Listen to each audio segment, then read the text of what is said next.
speech seminar for this semester.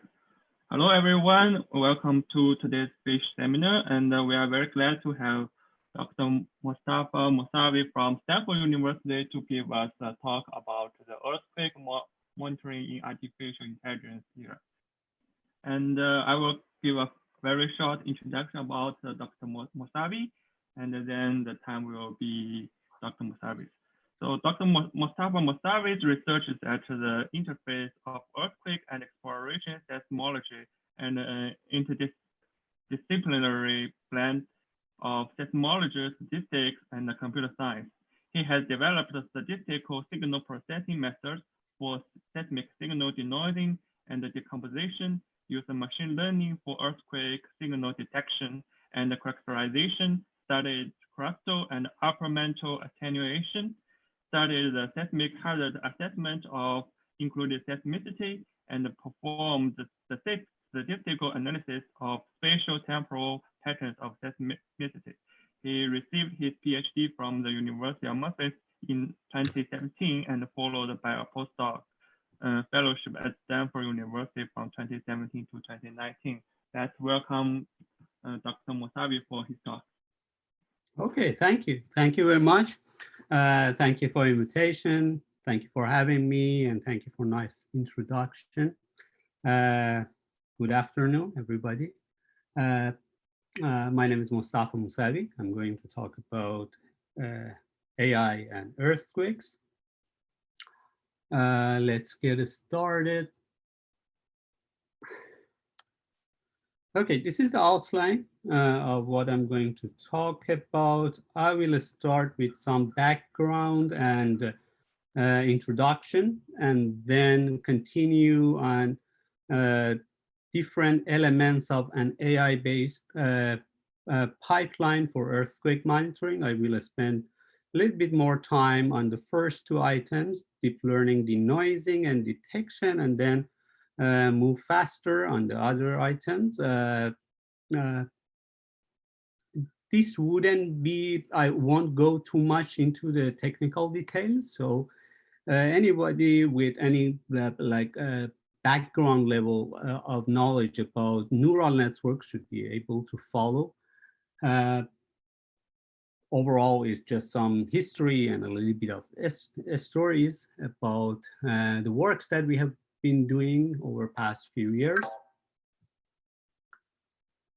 So in this plot on the left, I have a map of all the earthquakes that occurred in a one-year time period all around the world that had a magnitude equal to or greater than 4.5. These are basically earthquakes that were strong enough to be felt by most people in the affected areas. So it is really hard to miss any earthquakes of this size. There are more than 6,700 of them in this plot, and they are enough to give us some insights about very large scale processes in the earth, like seismically active boundaries of tectonic plates. But during the same time period, approximately around 1 million earthquakes with magnitude 2 and 50 million magnitude 1 earthquakes have happened that were missing from the plot that I just showed you. So these smaller earthquakes are those that don't get felt by people, but many of them do get captured by our typical seismic instrumentation and can provide some useful information as well.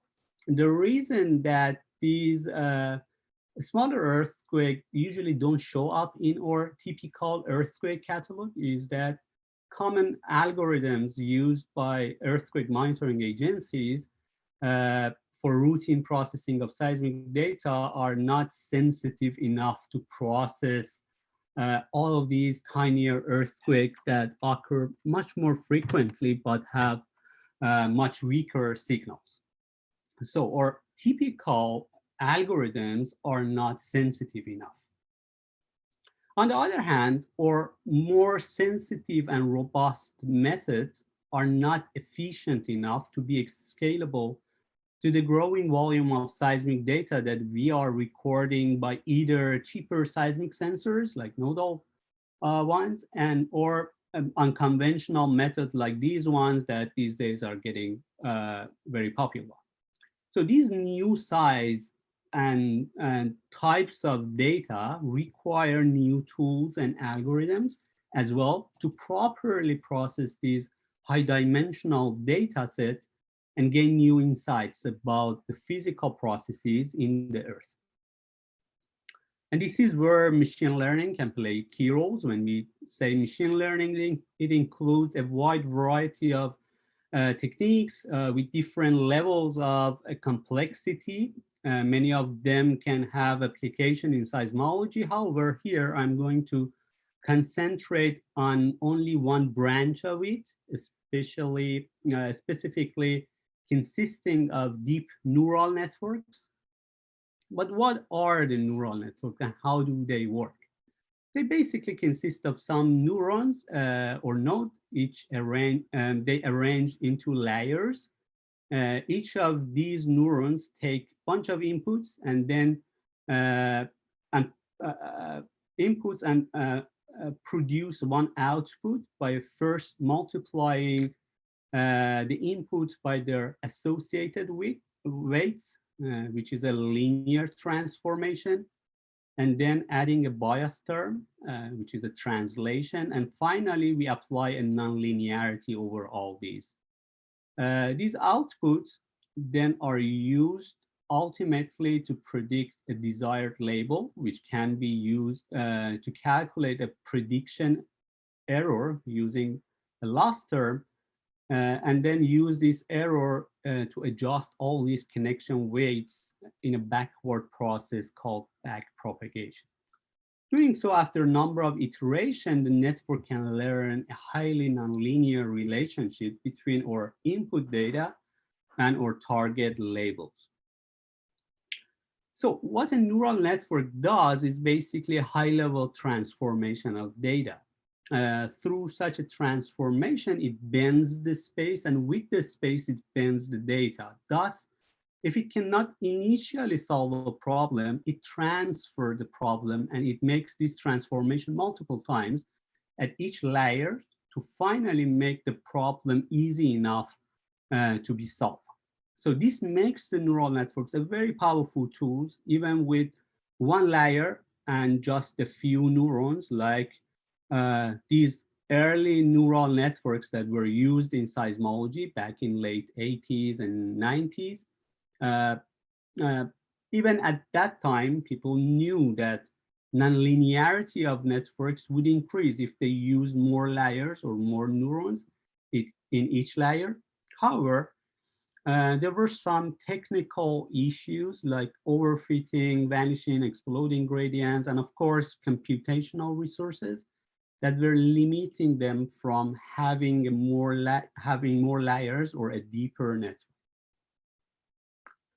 What has happened in more recent years is appearance of some large and high quality data set in addition to powerful computing tools like GPUs and some tricks that we learn mainly empirically, like better activation function, regularization techniques, that solve some of those earlier issues, and as a result, enabled us to put many more neurons together to form really, really long or deep network with complicated architecture like these ones that now performs very well in some tasks.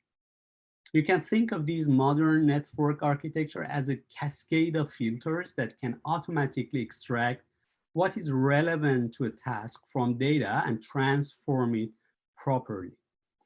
And the success of these deep neural networks that were initially introduced in computer vision inspired many other applications in different fields. This is why you see hundreds of machine learning papers are just put on archive per day. This is for 2018. This should be over 200 papers per day at 2020. And this is where basically I bring that trend at the end of my popularity plots. On the other side, on the right hand, I have a short movie advertisement for you. This is a coming movie. Spencer, I think, Kristen Stewart actually plays Princess Diana in it. It should be nice to watch. Anyway, if later you got some time to watch this movie, it might be fun to know that the actress playing the main role, main character of this movie also has a deep learning paper in archive.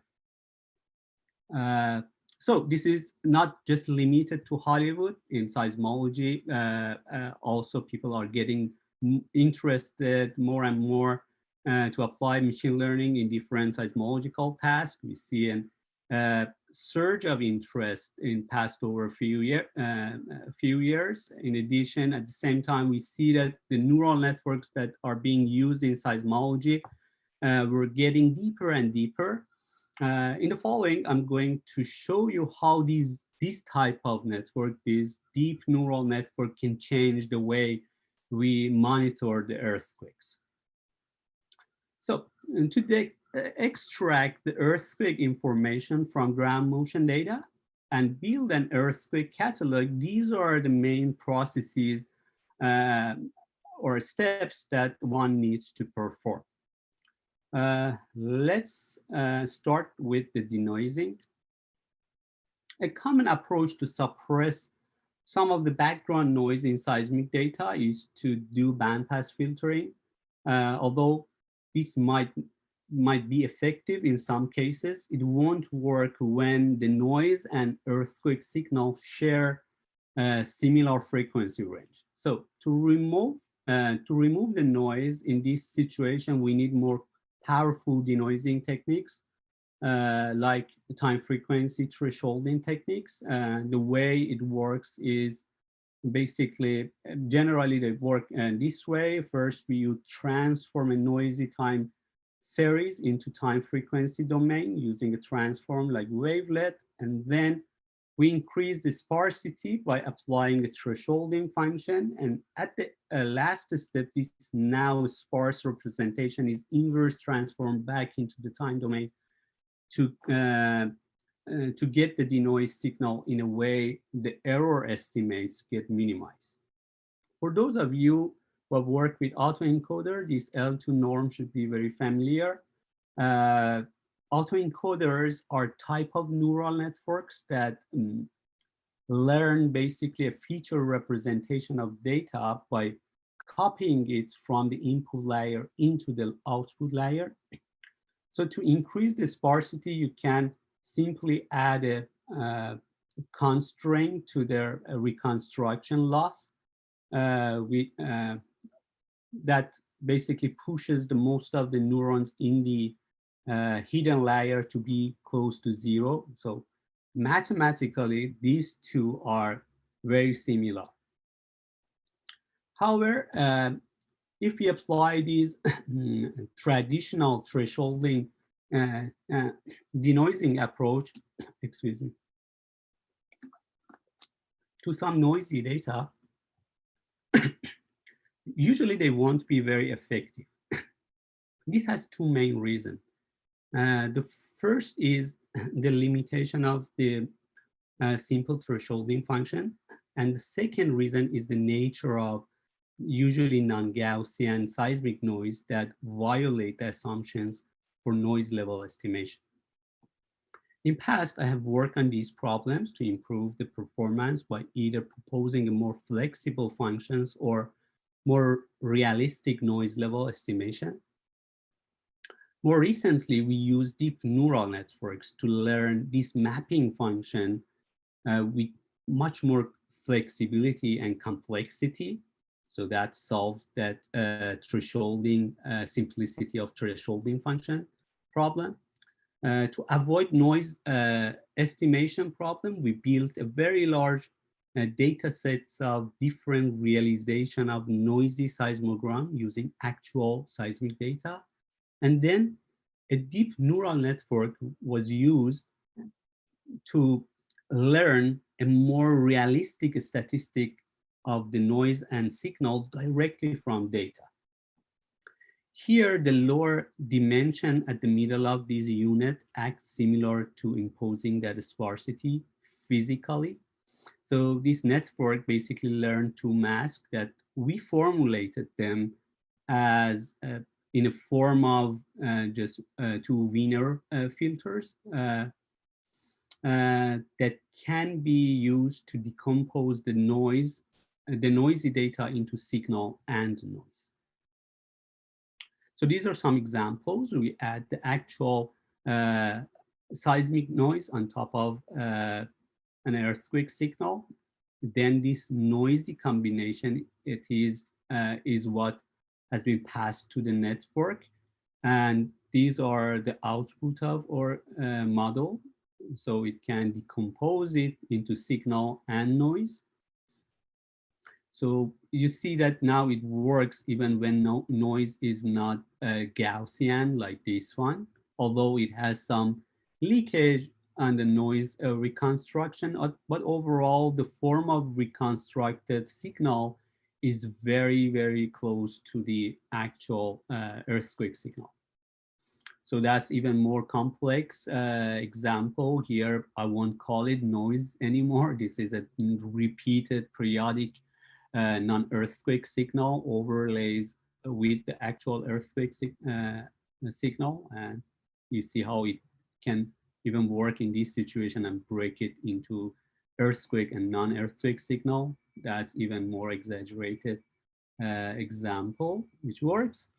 So this denoising approach was shown to be very promising in improving the result, improving the signal to noise ratio, and as a result, the detection performance, even with the traditional detection algorithm like SDAFTA.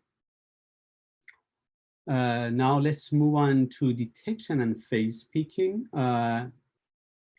Well, comparing with the traditional method, AI-based detector and picker can be both more efficient and more robust as well if they have been trained properly. But I put a reference to one of our works, but actually this result that I'm stating here comes from more than 40 different papers written on AI-based like techniques for face picking and detection. They all, they might not be agree in many details or the approach, but they all agree in this point that deep learning picker can be more both efficient and also robust in most cases.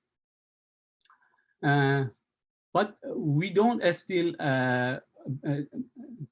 beside all these improvements, these works that have been done over the past few years, we still don't know answer to some of our more basic questions. For instance, what would be the most appropriate deep learning approach to model earthquake signals? For instance, earthquakes waveform like this looks very similar to audio signal. In fact, if we do some just time compression and shifting the shifting this waveform to higher pitch, we can actually listen to them. For instance, this one sounds something like this. That was P, and these are the surface waves. So that makes sense to basically use the techniques that people in speech or audio processing use for deep learning modeling. However, our data have some other dimension or that make them more similar to other data structure. For instance, we, unlike the audio signal, we record our waveform in 3 orthogonal direction that make them somehow similar to the data structure being used in image processing and computer vision. And moreover, some specific ordering and temporal relationship that exist among different phases or these individual building blocks of or earthquake signal, make them even more similar to text and natural language processing. So in short, I would say that not any of these data structure from computer science directly would be like mapped to the earthquake signal. Instead, we need to have our own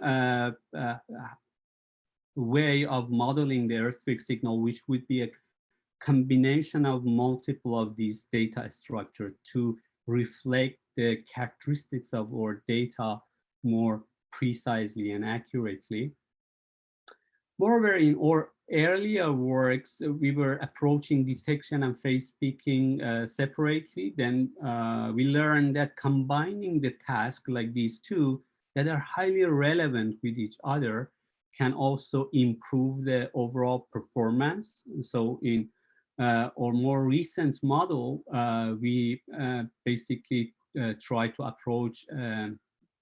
build a multitask network that mainly consists of very deep central encoder and 3 separate decoders. It takes a 1 minute line 3-component seismogram with 6,000 sample as its input and output sequences of probabilities associated with the existence of earthquake signal, P arrival time and S arrival time. So this is a sequence-to-sequence modeling where the encoder and decoders are connected through a self-attention mechanism. That this attention mechanism in machine learning, basically by relating different position in the feature map of the sequence through a computing a pairwise similarities, basically provides some additional contextual information. This basically highlights the part of data that are more relevant to a task and put less weight on the part that has less relevant. However, these blocks called global transformation attention that I have in this architecture are very different from the famous transformer, which is a famous architecture in natural language processing for machine translation. The only similarities is the overall form of the encoder part, and this escape connection and the architecture has some similarities. But the main reason that we had to redesign and re-engineer the entire of these layers comes from the differences between the data structure in seismic modeling and machine translation, which prevent us from benefiting from a speed up that architectures like transformer could offer by eliminating the recurrence. So the attention layer is, in our network, is more similar to classical ones, but we try to arrange them in a top-down hierarchical structure through the use of a global and local attention calculation. So to make just the memory and runtime in LSTM and self-attention layers manageable, we use a convolution and pooling layer at the beginning of the encoder and for downsampling of the data. And took advantage of different techniques such as residual learning, network and network, stack convolutional and LSTM block to extend basically these parts of the network, the encoder part, while managing the error rate and training the speed to eliminate, to improve the generalization and noise robustness of our model. So I won't go through more detail than this. But as I mentioned, one of the advantage of these attention layers is that as they are just pairwise similarities, they are visually informative. So by basically plotting them, we can see that at particular layers inside our network, which part of the data received more attention of or neural networks. For instance, at the end of the encoder, we see that EQ transformer already learns to put more weights around the areas where the earthquake signal exists, and then these weights are passed as additional contextual information directly to the detection branch and used for the detection. But for picking P and S wave, they are first passed to a secondary attention layer with a constraint around the window to calculate, to focus more closely around the particular seismic phase and use it for picking P and S wave. This overall design of the network, this hierarchical structure of attention layers, have been inspired by the way that human analysts process the seismic data. When an analyst look at the seismic data, they first look at the entire window, usually on multiple channel or multiple stations, to get a bigger picture of the full waveform, which helps them to identify that if this is an actual earthquake or no, just a rock hitting next to the station. And then while they confirm this is an earthquake, they zoom in more closely to around a particular phase to pick the arrival time much more precisely. So we see even this process from the learning curve of or neural networks, it start picking P and S wave after that it learns to detect the earthquake. So to train this network, we used STEP, which is a large-scale, high-quality labeled data sets of earthquake and non-earthquake signals that we put together. This is a publicly available data set to help development of AI-based model in seismology. I should emphasize that this is not just a collection of seismic data. A specific emphasis have been put on accuracy of labels. So we went through multiple techniques and steps to validate the accuracy of each labels that we have in this seismic data. So it's a very highly accurately labeled data set. So these are some a few examples from the test set. These test sets come from the same data set as STEP, but these are the data that have not been used during the training of the model. To just give you some sense that how it works, it outputs where earthquake starts and more or less end of dominant energy of S wave, in addition to P wave and S wave. It works on a variety of waveform shape for different distance and size of the earthquake. You see that it works even when the waveform are very noisy, like these ones. And from this example, you see that although P and S waves are very energetic and relatively far apart from each other, the model correctly identified them as two as parts of as two phases, as parts of a single earthquake rather than two smaller events. From this example, you see that these output probabilities are not a single estimates. These are a distribution of the probability estimations that reflects the model uncertainties.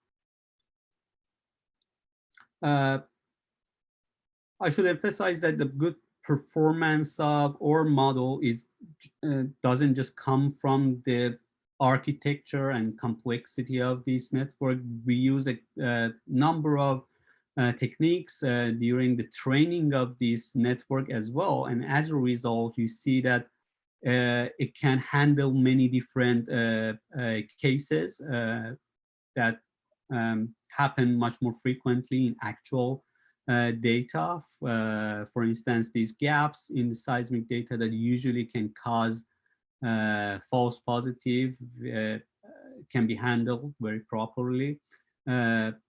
Although the training data set that we use for building this model include just only one single event in each window, it can handle the cases that you have multiple smaller earthquake within a 1 minute window, even when some of the channels are broken or you don't have data, you just have a single channel data, or some just only a fraction of seismic signal is present in that window, it can work well.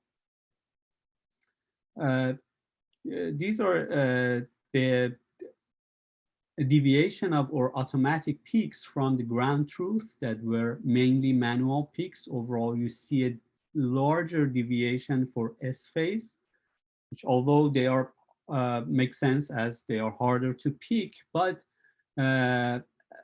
we find out that in many cases, actually, these errors are caused by this deviation are caused by the error in the manual peaks. So as you can see in this example, the first two rows that are peaks from analysts tends to be less accurate than the peaks from our automatic picker. So let's go back to our data set. As you can see, STED does not include any data from Japan, which makes it an ideal place to put our model into a more challenging test. To do so, we selected an event in southern part of Japan. This is the 6.7 Totori earthquake that occurred in 2000. We applied our model and it was trained on the global data set on 5 weeks of continuous data recorded right after the earthquake around this region. And these are the earthquake that we found. We found more than 20,000 earthquake that can eliminate the faults that the main earthquake occurred on that. You can see how the earthquake starts and stops. This by improving our ability to detect and locate the smaller earthquake, we can now build a high resolution image of the fault structure, get a better view of how earthquakes interact with each other and how they spread out along the fault, how they get started, and even how they get stopped.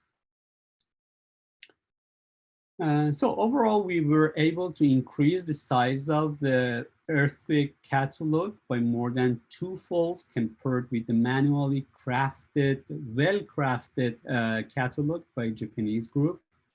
And these improvements were obtained by using only a fraction of the stations that were available for us to use, and with a cost of 25 minutes or so, fully automated processing on CPUs. So these can be very efficient. To get a better sense of accuracy of our AI-based peaks, we compared them with the hand peak arrival times by the Japanese analysts, who seems to be very good at their job. As you can see, the error distribution for P and S waves now are very similar, unlike the previous histogram that I showed you earlier. The mean deviation was 0.01 second, which means on average our peaks differ only by one sample point.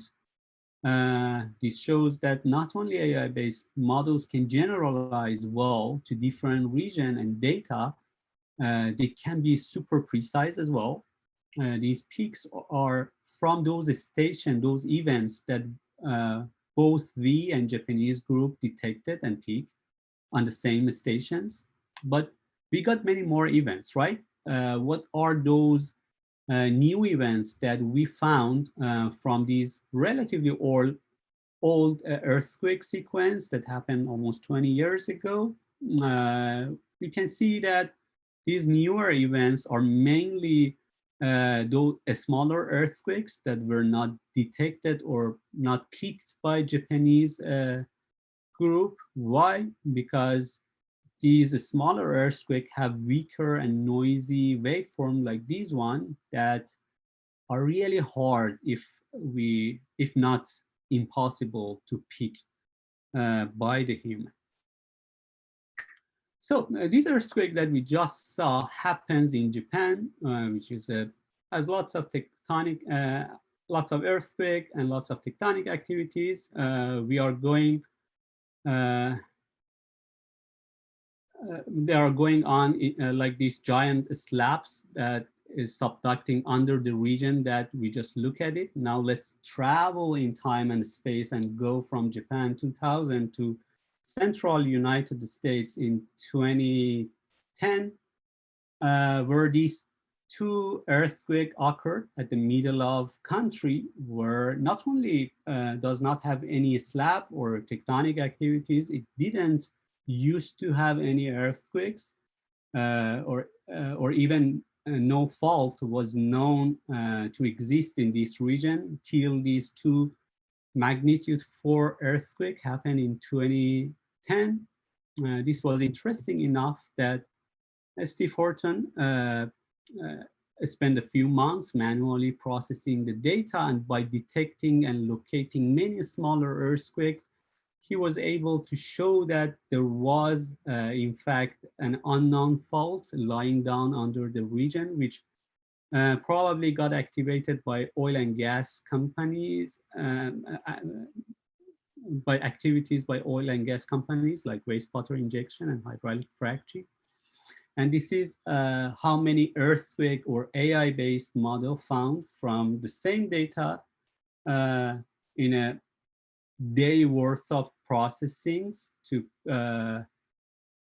put this into a perspective, let's look at the map that we saw at the beginning of my slides one more time. Almost 7,000 earthquake globally spread out versus more than 100,000 earthquake, mainly along the fault that is just around 17 kilometers. So this is the resolution that AI-based techniques offer. By the way, Young-Soo Park, a PhD student or in our group, also applied an older model from our group, PhaseNet, and this sequence. So he has much more details in his paper if you were interested in the result. And please check it out. So now let's see that what this higher resolution can offer us. The yellow circles here are disposal well that I scaled their marker size relative to the volume of their wastewater injection. We see that while there were some injection activity in the area, even back in 2009, no earthquake occurred until the injection got started at this well, which seems to be very close on the fault, and as a result, activated the fault.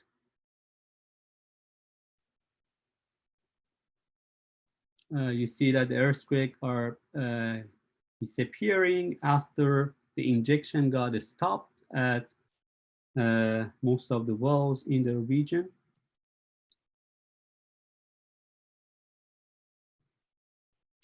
So just one more time.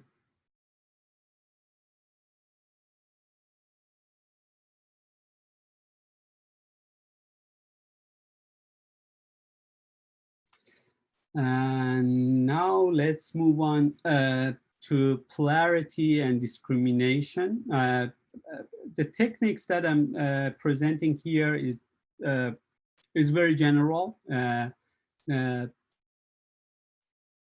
We applied it to two problems of discriminating between local and teleseismic event and upward and downward motion polarities. But this is a general techniques that can be used for the cases where you don't have either too many labeled data set or you don't have any labeled data set, as well as this is an unsupervised technique, but using deep neural networks. The idea here is to use the autoencoders that I explained earlier to extract some sparse and a sparse representation of the data. However, here we added clustering layer at the bottleneck directly on the feature space, which cluster these extracted features into either of the clusters, either of the two categories of, for instance, teleseismic versus local events, and calculate a clustering error. And so the idea is that if now we optimize these two loss functions simultaneously, our network not only is able to extract very sparse features representing the data, it would be able to extract those features that are most useful for our clustering purpose. So to show that how it works in action, these are the clustering result after the first step, like the training of that autoencoder and extracting the features. Now, if we connect that clustering layer and continue the training, you see that by extracting now the more meaningful and useful features, the network can differentiate between these two groups of events more precisely, and as a result, increase the accuracy by almost 10%, which is not only similar, even better than large scale, even better than the supervised techniques built on very large scale labeled data sets. So let's move on to earthquake detection and magnitude. I will, but before that, for the association part, this is the area that we have done less work so far, but this is where most of our ongoing activities are focusing on. The idea is to apply some physical constraint on the feature space and to be able to associate all the peak phase on different stations to the common events. But for the earthquake detection, as those results that I showed you in the case of Japan and Arkansas case study, in both of those examples, the number of events that we detected were more than the number that you finally saw in the location map. The reason for that was that we detected many more smaller earthquakes detected, recorded only by one or two stations that were not possible for us to characterize their location and magnitude only based on a single station using the common traditional techniques in seismology. So that was the motivation that we thought that it would be useful to have a techniques that enable us to locate the earthquakes directly from a single station observation. The idea here is to remove this part from the workflow of earthquake location process. Or network here consists of two individual architecture. The first one basically receive a 1 minute window of waveform and output a prediction for distance, epicentral distance and p-travel time, along with both aleatoric and epistemic uncertainties of these estimates. On the other hand, we have a second network that used just 1.5 seconds of P wave and is able to estimate the back azimuth, the angle where the seismic energy arrives at the stations. We designed this network in a Bayesian framework. So in addition to the output prediction, they provide the estimates of uncertainties of model and data. Here we used our domain knowledge in the architecture design. For instance, as we knew from seismology that distance is highly relevant to S minus P time. So we provide a fourth vector highlighting this portion of this part of the waveform to the network. On the other hand, as we know that the eigenvectors from three component data are useful to characterize the polarization, we provide the eigenvalues, eigenvectors, and covariance metrics as additional input to the second network. So now this can predict the distance, P travel time, and back azimuth by putting together all these individual estimates. We are now able to estimate the hypocenter and origin time. These are a few examples from our tested. The first one is magnitude 1.7 in Myanmar, South Asia. The catalog location is shown by the red star, or model prediction and its error ellipse are shown by blue dot and circle respectively. You see that our estimated parameters are in general very close to the catalog, especially for the origin time. The second example is a magnitude 1.6 in South Africa. These are the location estimate from single station. And this is an example from Alaska, Hawaii. These are individual predictions from 3 stations in southern Kansas. You see that they all points to the same, to the similar hypocenter. That's an example from Nevada. The model doesn't work always well. These are some bad examples from Asia again.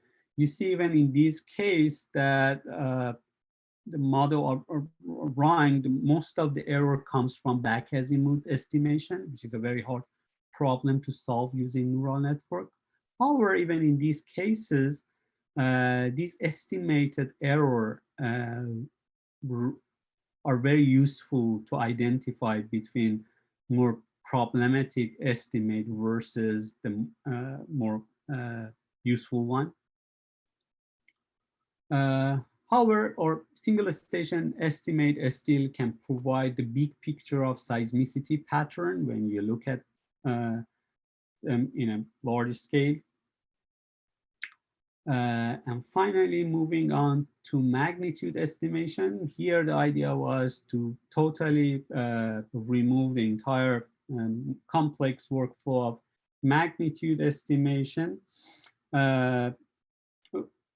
We showed that in this work that the neural networks can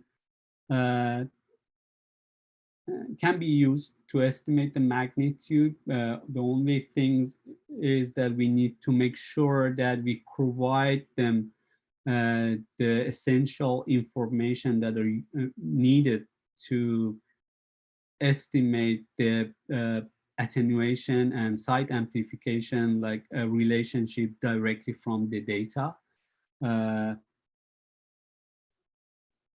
Okay, I'm almost over my time, so I move directly to the summary. So in summary, we saw that deep learning plus a little bit of deep thinking can help us to process seismic data, not only more efficiently, but also more effectively and precisely. And as a result, we can extract new information and insights from even the same data set and instrumentation. Of course, there is still a lot of room for improvement, but we think ultimately AI can open some new doors in seismology, and by providing us tools that ultimately would enable us to process data volumes that we never processed before with the precision that we never had before.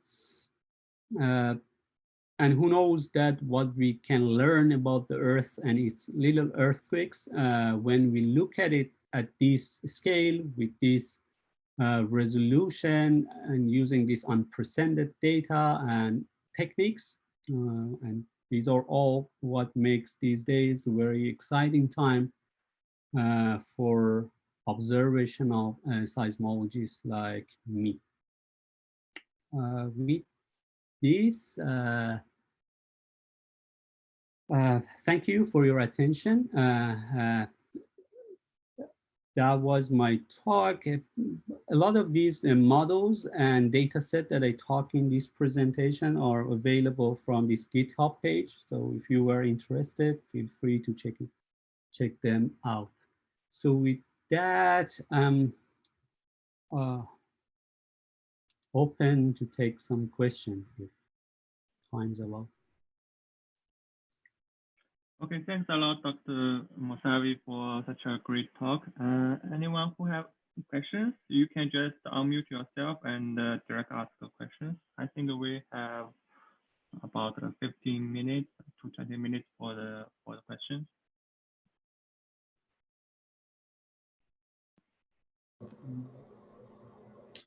Hi, this is Tom Herring. Just a quick question. I noticed in your original catalog that you actually had some earthquakes identified on the North America-Eurasia boundary up in Siberia.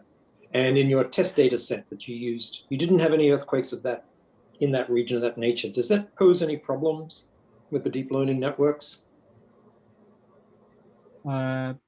Just before, could you tell me which slide are you talking about?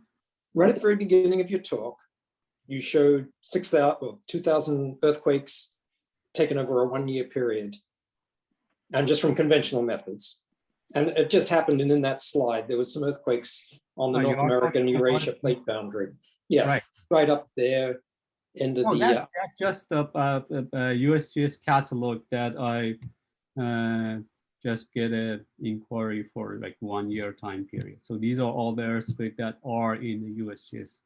Right, but that particular region geographically and the very slow motion of that boundary at that region suggests those earthquakes potentially have different characteristics to the earthquakes that you're seeing in the major plate boundaries. And I'm just asking, does that potentially cause any issue in your deep learning network? Because in your trial data set you showed later on, you don't have any earthquakes of that nature. I see. So it's hard to answer like that question, that if the mechanism behind the earthquake can cause like some a specific characteristic in the waveform that make them like kind of out of my distribution. We saw, for example, the example that I was showing from both tectonic regions and non-tectonic region, like those induced seismicity in Arkansas, that might like somehow suggest that this model can learn more like general characteristics of the earthquake waveform, like regardless of their origin, and that would be useful to make them work on like different type of earthquake. However, like that, I'm trying to be more cautious on answering your question, as the we have seen like even on like similar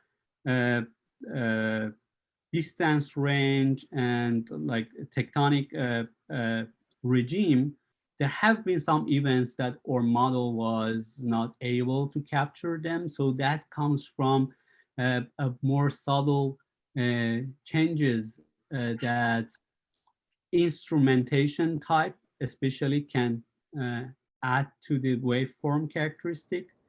that make them to be out of the distribution of our training data set and cause those problems. So to answer your question, that's more complex than uh, uh, to say that if just, for example, some earthquake with a slightly different mechanism that can cause totally some significant problems in the model.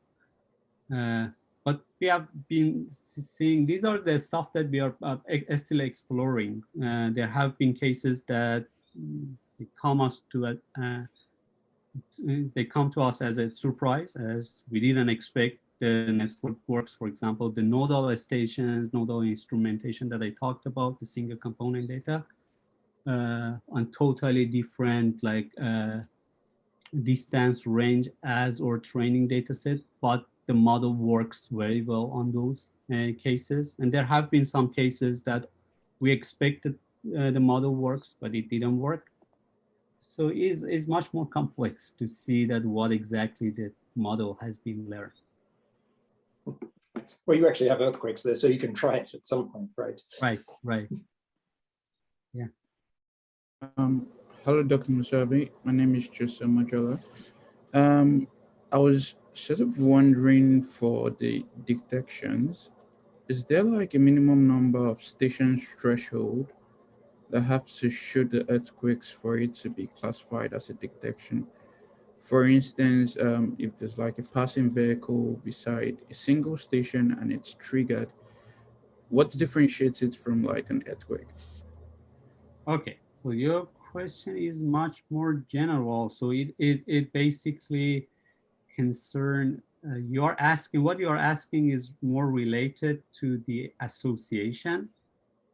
Okay. Here or although there are some approaches, some people try to approach the detection as a multi-station basically problem to address like the question that you have had.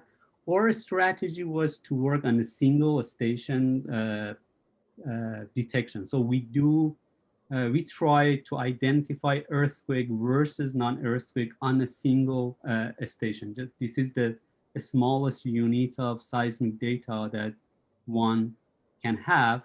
The reason for this is that, as I started from my beginning slide, it suggests that our main goal was to go after these tinier earthquakes that are missing from or typical catalog. And these tinier earthquakes usually won't get recorded by multiple stations. Usually maybe, let's say 1, 2, or 3 at most.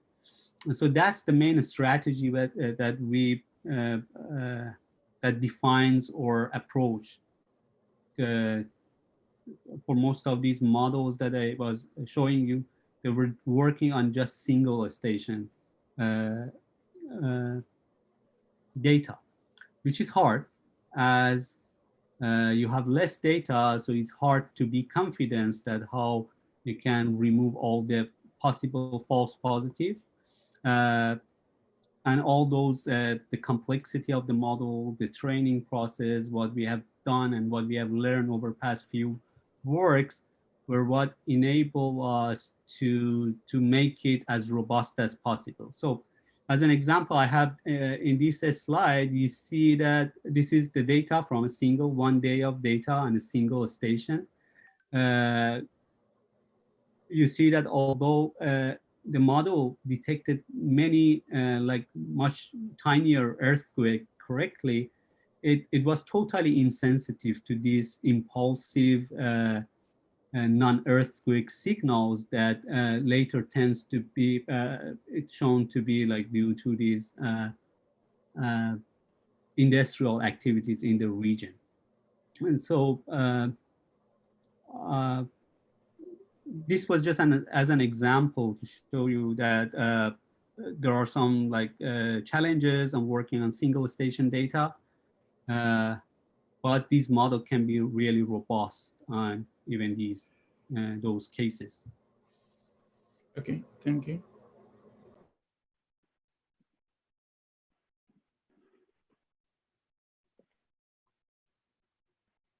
Any questions?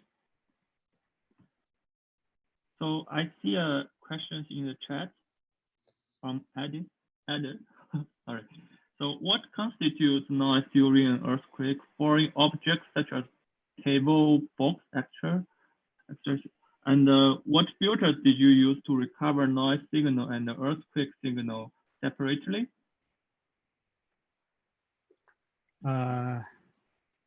I'm not sure if I got the question right.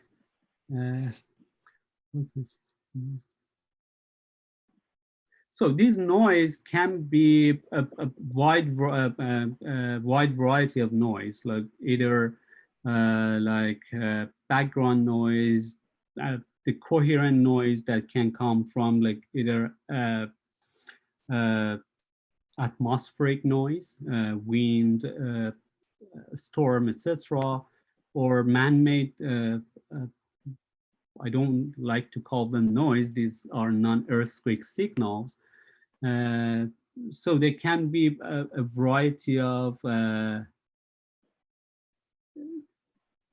noise, but falling objects such as table, books, and etc. Oh, and then right. So is a little bit confusing. I think the second part of your question about like those are what we call false positive. These are like any man-made activities that can cause these impulsive signals that, as you show, we don't have any filter. This model tends, we build this model to differentiate between any of those type of man-made sources versus the earthquake signals. So the model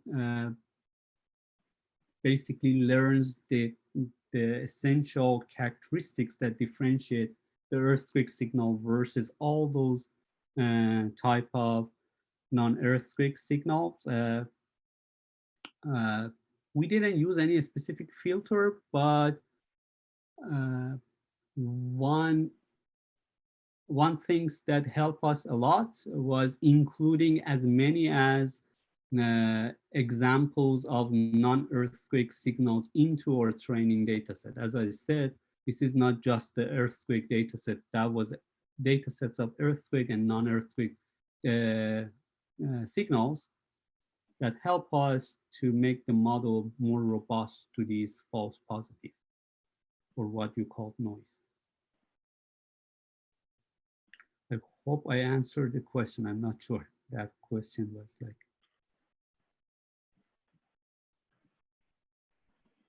Any other questions?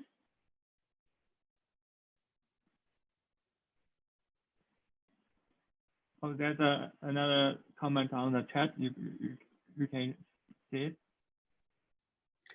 So what advantage does your model offer than traditional manual model? So let me answer piece by piece. So the advantage is that these models are super efficient. As I was showing you as those examples, we were processing like months of data in a matter of a few minutes on just CPUs and simple machines. You don't need even a cluster.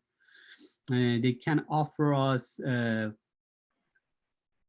robustness as close as to what template matching offers, but with much less computational time. And as I showed you, they can be very precise as well. So the second part of the question is that, so you gave examples of our earthquakes, but at a scale of 4.5 or more, shouldn't the earthquake be audible even for the human analyst or monitoring? This is the advantage of your model. So I don't understand why you relate them to audible.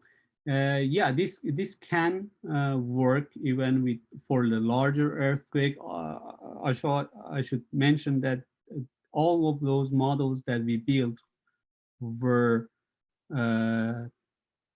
aimed to work at local ranges, mainly up to 100 kilometers from the earthquakes. But there is no limitation on the magnitude range, so they can go as large as possible or as smaller as possible within that range. So yeah, again, the main idea was to enrich the catalog with those smaller earthquakes, as those are many more of there are many more of them that are missing from our typical catalogs. So we thought that there is much more to find and catch. So that was why we designed whole things in that range for that type of earthquakes.